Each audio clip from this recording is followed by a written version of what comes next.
ये पूरा left side का चरण लगा हुआ माँ का। तो यहाँ से हम आ चुके हैं भाई। अब चलते हैं जो दूसरी गुफा उन्होंने बताई है वहाँ पे चलते हैं हम। भाई यहाँ से हम जा रहे हैं दूसरी गुफा में। ये रास्ता इस तरफ से जाता है, यहाँ से हम जा रहे हैं सीढ़ी चढ़ के ऊपर, यहाँ से रास्ता अंदर का।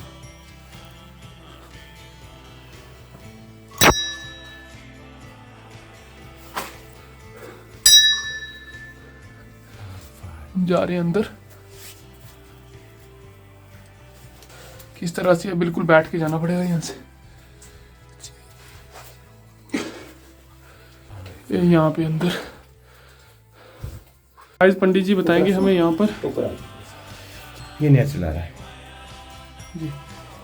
इनके ये साथ ये सर फन है, ये पूरा ना फन है। फन है हाँ, ये पूरा नाक का फन इस तरह लगा हुआ। इसके पीछे वो गौ के थन आप देख रहे हैं, वो जल चल रहा है उनमें से साक्षात बिल्कुल दूध की तरह से टिपा रहा है। ये थनों के दूध चला, दूध की तरह टिपा रहा है ऐसे। तो ये छोटा सा मां स्थान है जिसके प्रताप किया ये बच्चे के स्वरूप में है। ये मां जी का सरस्वती रूपाणा के जो उनका चिन्ह है, ये मां जी का साक्षात चिन्ह जो जिस दूध के ऊपर मां ने तप किया हुआ जहाँ पे। तो जहाँ गर्भ जून की तरह जैसे गर्भ में बच्चा पलता है, उसी तरह मां ने यहाँ पे गर्भ जून धारण करके आपने तप किया हुआ दूध मां गाय के दूध के ऊपर, जहाँ पे बुजुर्ग बताते हैं। तो जहाँ की ये पूरा फन है उसका। वो छोटी मां की पिंडी आएगी और पीछे वो दूध की धारा की तरह वो गौ मात की थन की तरह है वो पूरी बने में। ये चीज यहाँ पे ये छोटे से हैं, जहाँ पे भी ये छोटी छोटी मूर्तियाँ जैसे ये नंदी है 3 कंठ वाले होते हैं, उसमें शायद में शिव पार्वती जो दोनों वेर विराजमान है यहाँ पे। तो इस तरह छोटी छोटी और भी पिंडी है जिससे हमें इतना पूरा पहचान से पता नहीं है, लेकिन फिर भी जो अपने श्रद्धा से पूछते हैं तो उससे मन में सुकून मिलता है इससे। तो ये चीज़ नेचुरल है। ये देखो कितनी गुफा बाहर से तंग है लेकिन अंदर से कितनी ये गुफा पूरा मकान बना हुआ जहाँ पे जैसे बिल्कुल विराजमान, जहाँ पे मौसम के हिसाब से देखो आप महसूस करो कि यहाँ पे बाहर से जितनी भी गर्मी होगी जहाँ पे ठंडक होगी। ये ऐसी गुफा नेचुरल। जय हो माता जी। हम बाहर आ चुके हैं अब। तो आ रहे बाहर, पंडित जी से बात हो चुकी है। तो चलते हैं हम नीचे। अब ऊपर से हम नीचे आ चुके हैं। तो इस तरह शिव गुफा। तो पंडित जी की मदद से हमें बताएंगे वो यहाँ पे क्या क्या है।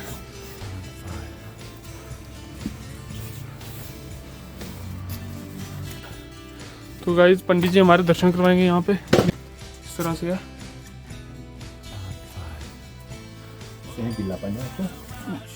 ये सामने है, यहाँ पे शिवलिंग की पूरी साक्षात पूरा परिवार का है। यहाँ पे वो पास सामने जो है जो गणेश भगवान जी की है कि साक्षात। ये बीच में सप्तऋषि भी नहीं बताते थे, मुझे एक साधु बताते थे बेटा ये सप्तऋषि का मन है। तब ये यहाँ पे रथ उनका विराजमान जहाँ पे स्वर्ग से आया, जब मां ने कठोर तप किया तो देवताओं के आसन डगमगाने लगे थे। तब जाकर ये भगवान शंकर के पास सभी देवता जाकर अनुमति करने लगे, आराधना करने लगे, प्रभु आप धन्य हो, कृपा करो उस कन्या के ऊपर इतनी तप कर रही है जो हमारे आसनों को भी डगमगा रही है, तो उसके ऊपर क्यों संतुष्ट हो रहे हो। तो तब भगवान ने क्या किया, शिव ने किया कि जो सप्तऋषि थे जाओ भेजा था उनको, जाओ उस कन्या से पूछो क्या चाहते हैं। तो यहाँ पे ये सप्तऋषि का ये रथ कहते हैं बेटा, ये वो रथ क्या है, ये शिव पुराण में पूरी कथा आती है उनकी। तो ये सामने शीश नागों की आगे सामने ऊपर देखना, ये पूरी शीश नागों की छाया। उसके साथ ये शिवलिंग है जिनकी मां जी आराधना करते थे। ये नेचुरल, ये भी बनावट सभी चीज यहाँ पे नेचुरल, कोई जहाँ पे बनाया हाथ की जो कला किसी की भी नहीं की हुई यहाँ पे। तो नेचुरल साक्षात भगवान ने अपने शिवलिंग रूप धारण करके जिस मां ने तपस्या किया था तब किया, वो मां जी के चरण लगे हुए जहाँ पे। ये जो है सामने ये पूरा लेफ्ट साइड का चरण लगा हुआ माँ का, जो आगे करके मां जी आराधना करती थी शिवलिंग की। तो छोटा सा माँ का रूप ये धारण किया अपना, ये पिंडी रूप धारण की हुई जहाँ पे। उसके सामने वो मां जी का शेर है, वो जो मुख खुला येलो कलर रेड कलर का जो किया हुआ है ना, वो पैंट से किया हुआ है। बाकी नेचुरल जहाँ पे है वो भी कुछ नहीं है। ये बीच में जो पिंडी है ये अर्ध नारीश्वर है, इसमें आधे नर और आधे नारी में भगवान ने दर्शन दिए थे।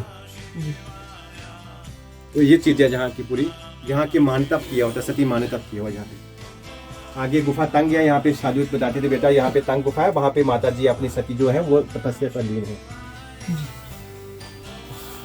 जाने की कोशिश नहीं की किसी ने अंदर, यहाँ पे अंदर जहाँ पे तंग गुफा है ना वहाँ पे। अच्छा। बीच में चला जाता है लेकिन आगे जो जहाँ पे तप पर लीन है वहाँ पे वो तंग गुफा है, वहाँ पे जा नहीं सकते। जी। तो गाइस पंडित जी उन्होंने हमें बता दिया यहाँ शिव गुफा के बारे में। सर में ये तो सबसे बड़ी हमें जो जिस चीज़ की दिक्कत आ रही है वो नेचुरल चीज़ यही है कि हमें किसी भी चीज़ से, किसी भी प्रशासन की ओर से हमें कोई भी ऐसी संजोग नहीं मिल रहा जिससे हम इस चीज़ को सेफ्टी में जहाँ श्रद्धा के साथ इस चीज़ की डेवलपमेंट बढ़ा सके। जहाँ पे इतना एरिया काफ़ी है, लोग आज एक आपसे रिक्वेस्ट करता हूँ और भी इस चीज़ का प्रचार बना के यहाँ पे चंद लोग जो हैं अपने मन भावना से नहीं आते लेकिन कुछ ऐसी लालसापन रख रहे हैं जहाँ पे, तो मैं प्रशासन से और से भी अनुमति करता हूँ कि जितना भी इसका एरिया जहाँ पे माता मनवा माता के स्थान के आसपास का जो भी इलाका सरकार का चाहे फॉरेस्ट का है, चाहे किसी भी चीज़ की सरकार का है, तो वो उनसे अनुमति करता हूँ कि जा तो इस माँ के नाम पर कर दो सारा इलाका जो जितना भी एरिया है, तो जा अपने प्रशासन से अपने इसे अपने कोऑपरेट में जा इसमें बंद कर दे ताकि इस चीज़ की सेफ्टी हो सके। कल हमें डेवलपमेंट करना हो, कहीं भी कोई चीज़ बननी हो, तो जहाँ पे सारा एरिया कवर हो गया, जहाँ पे कुछ लोग चंद मिलकर जहाँ पे क्या करें कि गर्दौरियाँ वगैरह लगा रहे हैं अपनी तो यहाँ पे चंद अपनी प्रॉपर्टी बनाने के लिए। लेकिन मैं तो यही गुजारिश करता हूँ उन जनता से, जहाँ प्रशासन से करता हूँ, सबसे पहले जनता तो अपनी जगह है लेकिन फिर भी प्रशासन से करता हूँ विनती कि यहाँ पे जितना भी है कि प्रशासन जहाँ पे योगदान दे, जहाँ पे दिव्य दृष्टि डाले अपनी, यहाँ की चीज़ को सेफ्टी करे, यहाँ पे डेवलपमेंट कुछ करे ताकि यहाँ पे जो इलाका है सबसे पहले उसको सेव करे, उसके उपरांत इसके जो डेवलपमेंट की कमी है वो भी दूर करे। जहाँ पे सड़क की बुरी दिक्कत आती है, जहाँ पे अब कोई भी हम डेवलपमेंट करते हैं, कोई भी काम करते हैं, तो हमें पहले तो रोड से हमें उठाना पड़ता है ट्रैक्टर से के बाद फिर घोड़ों के ऊपर लगाना पड़ता है जहाँ पे मार मटीरियल, तो हमें रोड की बहुत सी कमी है जिससे हमें कैरेज जो है बहुत पड़ रही है। जो पैसा हम इकट्ठा करते हैं वो मजदूरी और कैरेज पर लग जाता है, तो हमें डेवलपमेंट से बहुत पिछड़ जाते हैं जिससे हमारे कुछ योगदान नहीं मिल पाता, हम कुछ बढ़ चढ़ कर कुछ कर नहीं पाते। साथ में जो प्रशासन हमें कुछ योगदान दे, रोड के लिए भी दे, और भी हमारी जो कमी है, जहाँ पे टॉयलेट की कमी है, जहाँ पे सबसे बड़ी संगत जो भी आती है पूछती है पंडित जी हमें टॉयलेट कहाँ पे, तो मैं उनको क्या बताऊँ, क्योंकि बड़ी चीज़ आदमी से मैं बहुत प्रशासन से भी कुछ ऐसे लोगों से भी मैंने इस चीज़ का प्रचार किया कि आप यहाँ पे एक टॉयलेट दो, मुझे टॉयलेट दो, लेकिन टॉयलेट कहते हैं बनेगा पता नहीं कब बनेगा। इस चीज़ से हमें बहुत दिक्कत आ रही है कि कहीं भी बेशक जहाँ पे जंगल आसपास है लेकिन फिर भी टॉयलेट की बहुत, और पानी की कोई दिक्कत नहीं है। पानी जहाँ पे आम दोनों साइड से रोड साइड से भी आता है और इधर से भी हमारी सप्लाई आती है, दोनों साइड से आती है, लेकिन हमें टॉयलेट की बड़ी कमी है। उसके साथ और भी चीज़ों की जहाँ कोई वगैरह पार्क वगैरह बने ताकि जो भी संगत बाहर से आती है उसे विश्राम के लिए कोई स्थान मिले, जहाँ पे शेड वगैरह जहाँ कोई भी चीज़ बन रही है बने, तो वो हमें उस चीज़ की दिक्कत आती है। इतना हमारे पास कोई चंद इनकम तो है नहीं कि हम इतना डेवलपमेंट कर सकें, फिर भी हमारे से जो भी जितनी भी योगदान तन मन हो रहा है मेरा जीवन से, इतना मैं तिनकावर जब मैं नया जहाँ से आया था, मुझे समाज ने मुझे आगे सामने करके मुझे इस चीज़ की ड्यूटी दी थी कि आपने ये ड्यूटी करनी है, तो मैं इस चीज़ से पहले तो मजबूर हो गया कि मैं नहीं कर पाता, क्योंकि इस चीज़ को सच चीज़ों को त्यागना पड़ता है। मैं गृहस्थ आश्रम से जकड़ा हूँ, मैं इस चीज़ को कैसे करूँ, लेकिन फिर सभी समाज बल ने कहा नहीं बेटा कुछ हुक्म ऐसा हो रहा है। फिर एक बुजुर्ग बोला देखा बेटा आपकी कोई माता जी का हुक्म हो रहा है, आप ऐसा इनकार ना करो। फिर मैंने मन में विचार किया कि माँ धन्य है तुम्हारा, क्योंकि आपने मुझ पर दया की। शायद कोई मेरे पिछले कर्मों का योगदान था जो आज मैं माँ की सेवा पर तत्पर हूँ। आज भी मुझे सर्दी हो गर्मी हो कुछ हो, मैं अपने तन मन से सेवा के लिए माँ की शरण में उपस्थित हूँ। माँ मुझे कुछ ना दे लेकिन सिर्फ अपना आशीर्वाद दया का हाथ धरना, और जो आए हुए लोग जहाँ पे आपके आस विश्वास करके श्रद्धा के साथ जहाँ पे आते हैं, तेरे पावन चरणों के दर्शन करते हैं, उनके ऊपर दया का हाथ धरकर माँ उनकी जीवन की खुशियों को भरपूर धर दे। बस यही विनती करता हूँ, श्रद्धा और मन लगन से साथ माँ के शरण में हूँ। मैं तुम्हें पूरी बात भगत जी आप जो श्रद्धा के साथ है मैं बता नहीं सकता, लेकिन फिर भी मैं अपनी तरफ से जितना भी हो सके योगदान करता हूँ कि माँ का कोई डेवलपमेंट हो। जहाँ पे मैं आपको बता रहा हूँ नया जब आया, जहाँ पे मुझे लोगों ने आगे किया, तो मैं जहाँ पर आकर जहाँ एक सत्संग हुआ, मैं आपको बताता हूँ कि वहाँ कुछ चंद लोग भगत आए होते जहाँ पे सत्संग करने, जहाँ पीपल जो आपने देखा इसके नीचे बैठकर सत्संग करने लगे, तो उनको बैठाने के लिए मेरे पास बहुत धरी चटाई नहीं थी, ना कोई कमरा था जहाँ पे कि मैं उनको क्या दूं। जहाँ पे नीचे इसी तरह गिल्लापन था, उनने क्या किया कि पत्थर उठाकर नीचे रख कर उनके ऊपर पत्ते तोड़कर, पेड़ों के पत्ते तोड़कर उन पर बैठकर उनने सत्संग किया। तो मैं बहुत शर्मिंदा हुआ, हे माँ जगत जननी,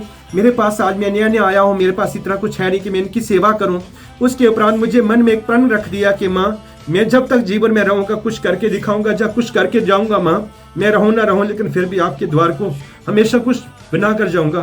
तो मैंने इस तरह मरण में करके एक एक करके मैं चीज़ को इकट्ठा करते करते मैं संगत से अपने जो जहाँ की बनी हुई डेवलपमेंट है कमेटी बनी हुई है जहाँ भी, उनसे भी आगे अनुरोध किया कि आप ऐसा करो कि जो भी मेरी जहाँ की दिखते हैं आप तो हमेशा कंटिन्यूस जहाँ पे तो आप जहाँ पे मीटिंग तो करते नहीं है, लेकिन फिर भी जो दिखते हैं वो मुझे लगती हैं कि जो संगत आती है उनको क्या क्या चीज़ की ज़रूरत है तो वो आपने करनी होगी। उन्होंने कहा जो आपको लगता है वो हमें बताओ, हम आपके साथ संजोग देंगे। तो फिर इस तरह उन्होंने कर मैंने बताया कि यहाँ पे चटाइयाँ, धरी और कमरे और जो चीज़ें सामान की ज़रूरत है एक एक करके मुझे बनाना है। तो वो कहते हैं कि आप जैसा भी बताओगे हम करेंगे। तो इस तरह मैंने एक डायरी रखी, डायरी के ऊपर मैं नोट करता रहा कि किस किस चीज़ की जहाँ पे ज़रूरत है। तो इस तरह करते करते भैया जी आप मैंने आज माँ की कृपा से मैंने कुछ नहीं माँ को दिया, उसी माँ की कृपा से जोड़कर बनाया। जो भी यहाँ पे बर्तन आदि, कमरे भी बन गए, 2-3 कमरे भी बन गए, और साथ में जो भी सामान था जहाँ पे बैठियाँ टप वगैरह, जहाँ जो भी सत्संग कोई भी जग भंडारा करना चाहे जहाँ पे, तो उनको यही अनुरोध करता हूँ कि आज तुम्हें किसी चीज़ की आने की जरूरत नहीं है, जहाँ पे हर बर्तन हर सामान तुम्हें जहाँ पे मिलेगा। तो ये चीज़ मेरी मन में लगन थी। आज भी मैं प्रशासन से भी विनय प्रार्थना करता हूँ एक सच्चे मन भानी से कि अगर हिंदू हो, मुस्लिम हो, सिख हो, ईसाई हो, किसी भी धर्म से मैं ये नहीं कहता कि ये हमारा धर्म बड़ा, वो धर्म बड़ा, वो धर्म है। धर्म सब समान होते हैं जो हमने बनाए हैं, लेकिन सबसे बड़ी हमारे अंदर की भावना एक इंसानियत होनी चाहिए। इस इंसानियत भावना से ही हमने मिलकर इस द्वार को संभालना है और शुद्धता के साथ इसको बनाकर रखना है। तो मैं प्रशासन से विनय प्रार्थना करता हूँ कि इसकी ओर ध्यान दे, जहाँ पे जो भी कमियां हैं, जहाँ की जो भी दरारें हैं, इस दरारों, इस माँ के द्वार की दरारें दूर करो। इस माँ के जो लड़ाइयाँ झगड़े हैं, ये चीज़ें खत्म करो। जो लोग एक मोह माया बनकर इसमें हावी हो रहे हैं, उन चीज़ों को हटाकर प्रशासन जहाँ पे योगदान दे, जहाँ पे जो भी इलाका, जो भी इसका एरिया है, वो माँ के नाम समर्पित करे, ताकि ये कोई भी काम जहाँ डेवलपमेंट का हो, चाहे किसी चीज़ का भी काम हो, तो इसके माँ का नाम होना चाहिए, ताकि तिनका पैसा इसके माँ के नाम पर आए और माँ की डेवलपमेंट हो, माँ का योगदान हो, और माँ के साथ जो भी संगत है उसको कोई परेशानी ना हो, जहाँ बैठने की, घूमने फिरने की। तो इससे यही विनती करता हूँ भैया जी, ये कुछ चंद चीज़ें आप नोट करके प्रशासन से प्रचार करना था कि वो इसकी तरफ से ध्यान दें थोड़ा सा, कि जहाँ पे भी कोई स्थान है, जहाँ पे भी कोई एरिया है, जहाँ पे भी कोई टूरिस्ट एरिया है, जहाँ पे कोई संगत दूर से आए, तो जहाँ पे अपना समय जहाँ दर्शन पाकर अपने जीवन को व्यतीत कर सके, साथ में यहाँ पे अपने एरिया के भाव से यहाँ पे जो डेवलपमेंट की कमी है वो भी पूर्ण कर सके। तो धन्यवाद आपका भैया जी। इसमें भी कोई मुझे हो तो मुझे क्षमा करना, क्योंकि इतना मैं कुछ जानता नहीं हूँ, ना कुछ अपना इतना प्रचार कर सकूँ। यही आपसे विनम्र प्रार्थना करता हूँ। गाइस हम नीचे आ चुके हैं, तो अब हम शूज़ वगैरह लगाएंगे, यहाँ से चलते हैं। हम जा रहे हैं वापस घर, तो चलते हैं हम, तो मिलते हैं रोड में ऊपर आपको। हम रोड में पहुँच चुके हैं, और तो गाइस इस व्लॉग को करते हैं यहीं पे एंड।